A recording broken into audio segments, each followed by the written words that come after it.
Friends, तो हिंदी में जो 100 मार्क्स का हिंदी है, साइंस आर्ट्स कॉमर्स के लिए तीनों के लिए इम्पोर्टेंट है। पार्ट 1 का है 100 मार्क्स का हिंदी, जिसको कि राष्ट्रीय भाषा कहा जाता है। तो इसमें हमारा अगला प्रश्न है कि भाव और कला की दृष्टि से वरदे वीणा वादनी शीर्षक कविता को जो है, इसके बारे में हम लोग को क्या करना है, विवेचना करना है। तो आइए इसका उत्तर हम लोग करते हैं। ठीक है, फर्स्ट पैराग्राफ को हम लोग देखते हैं। तो फर्स्ट पैराग्राफ में है कि छायावादी महाकवि सूर्यकांत त्रिपाठी निराला का वरदे वीणा वादनी एक प्रार्थना परक और राष्ट्रीय जागरण भाव प्रधान कविता है। इसका ओजस्वी और प्रेरणादायक स्वर सुषुप्त राष्ट्रीय जनजीवन में शक्ति, ओज और उमंग का सृजन करता है। सरस्वती की वंदना और राष्ट्रीय जागरण की भाव इस कविता का विशिष्ट गुण है। किसी भी कविता के दो पक्ष होते हैं, एक भाव पक्ष, दूसरा कला पक्ष। भाव पक्ष की दृष्टि से महाप्राण निकला ऊर्ध्वमुखी जागृत चेतना की चरम परिणति है। इसी गीत की रचना पराधीन भारत में हुई थी। दास्ता के बेझिल वातावरण में घुटन भरी जिंदगी जी रहे भारतवर्ष के सुषमा मंडित प्रकृति, सांस्कृतिक वैभव, गौरव, गरिमा, प्रेरणा के स्रोत बनकर निराला की इस कविता में मुखरित हुआ है। दूसरी ओर भारत माँ दास्ता के बेड़ियों में जकड़ी कवि के मन में दास्ता के बंधन काटने के लिए व्यग्रता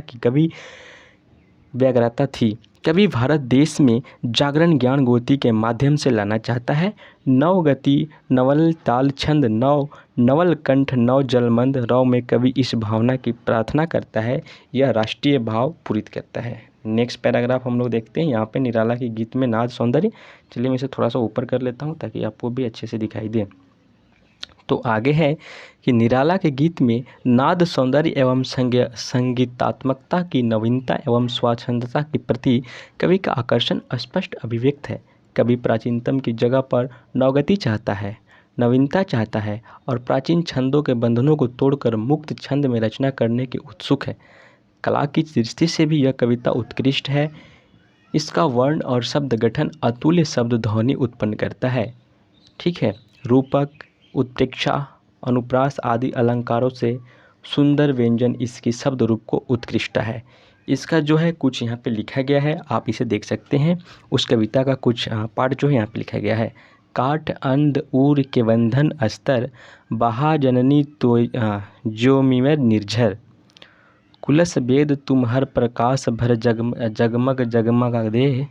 निराला की भाषा में प्रवाह एवं, देखिए आपको ये, अगर आपको ये याद नहीं हो रहा है तो आपको ये लिखना भी नहीं, आप यहाँ तक भी छोड़ देंगे तो हो जाएगा। उसके बाद आप ये लाइन लिख लें कि निराला की भाषा में प्रवाह एवं ओज दोनों है। निराला की भाषा खड़ी बोली है, इसमें भावानुकूल भाषा का प्रयोग किया गया है। ठीक है, इसमें एक और है कि नव गति, नव लय, ताल छंद नव, नवल कंठ, नव जलमंद रव, नव भव के नव विहग वृधन को नव पर नव स्वर दे। आई होप, मुझे पता है कि साइंस और कॉमर्स के स्टूडेंट के लिए जो कविता है ये पढ़ना काफ़ी मुश्किल होता है। मैं भी साइंस का स्टूडेंट हूँ, इसलिए मुझे भी ये पढ़ना में काफ़ी मुश्किल होती है। तो आप इस चीज़ को ना भी लिखेंगे तो भी आपको नंबर मिलेगा, ज़रूरी नहीं है कि आपको इसको लिखना ही पड़ेगा। बस जो आपको अपने शब्दों में, देखिए जब आप एग्ज़ाम देने जाते हैं तो वहीं पर लिखा हुआ रहता है कि परीक्षार्थी जो है अपने शब्दों में यथासंभव उत्तर लिखें। तो आपको अपने शब्दों में उत्तर लिखना है। अगर आपको ये सारा शब्द जो भारी भारी अगर दिख भी रहा है, आपको बड़ा बड़ा और भारी भारी लग रहा है, तो कोई बात नहीं, आप यहाँ से समझ के आप अपने शब्दों में इसे लिख सकते हैं। अगर वीडियो अच्छा लगा तो वीडियो को लाइक कीजिए, चैनल को सब्सक्राइब कीजिए एंड वीडियो को दोस्तों के बीच में शेयर कीजिए। Thank you watching for this video.